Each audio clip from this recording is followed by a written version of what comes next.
So I'm sorry if you hear birds because they won't go away and it's really loud. They're Okay. really pretty.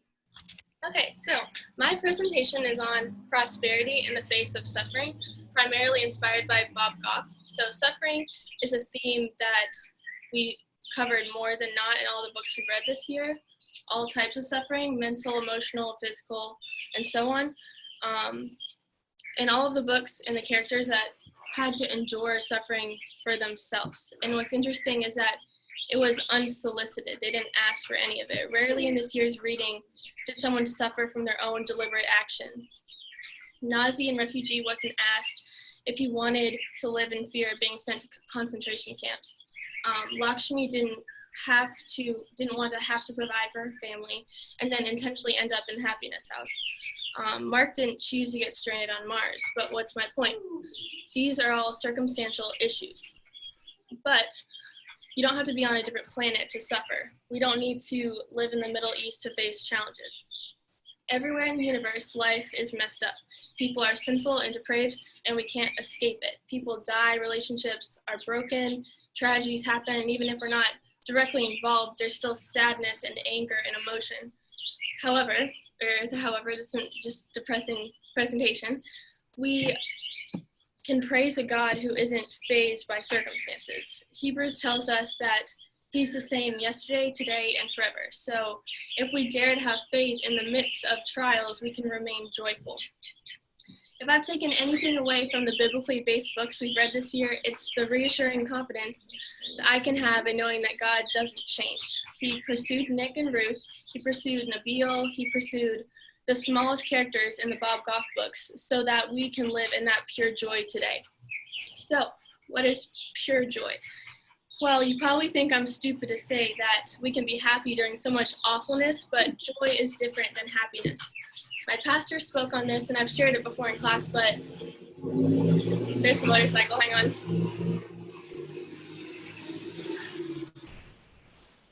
Okay.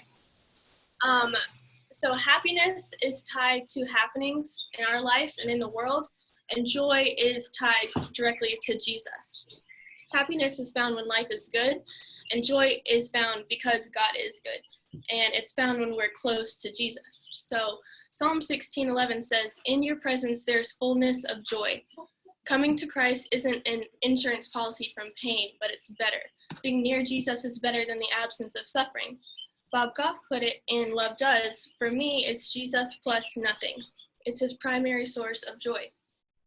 And if we come to Jesus for any other reason than Jesus himself, our journey as a Christian will be marked by frequent frustrations, sporadic joy, and often painful accusations that come from us about his faithfulness to our deal.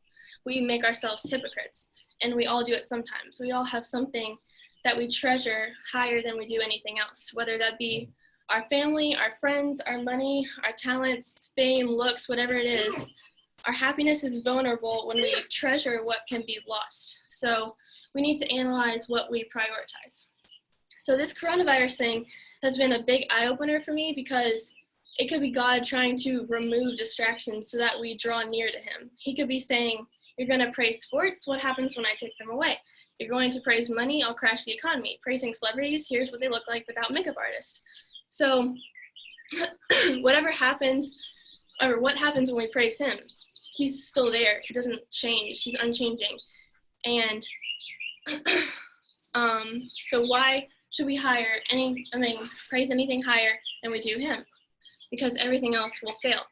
Some of the characters in our reading found this truth, and others I wish had. But the good news is that we as a class are privileged to know the truth so that in the face of these trials, we can keep faith, and not just that, but we can also have the ability to be joyful. After we're able to find joy, we're more equipped to love one another.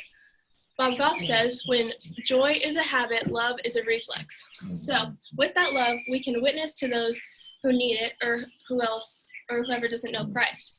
So it's different than social norms. We have a different perspective, and it's not situational anymore. It's unconditional. So it starts by having courage, daring to base our attitude on things higher than our circumstances.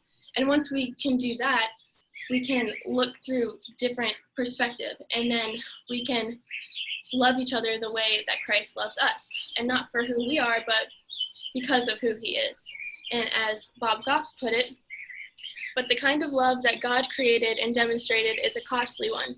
Living a different kind of life takes some gut and grit and a new way of seeing things. So it isn't easy to be different, but it's rewarding. Why did I choose to base my presentation on his work? Because it's easy to be drawn to his joy and optimism. It's encouraging to know that when the world is being dragged down by sorrow, we have a higher way to escape. We have an out and a place to rest in Jesus. Thank you. Woo! Snap around. Nice job, Nicole. Excellent job. That was pretty good, yeah. Yes, I liked it. that was great.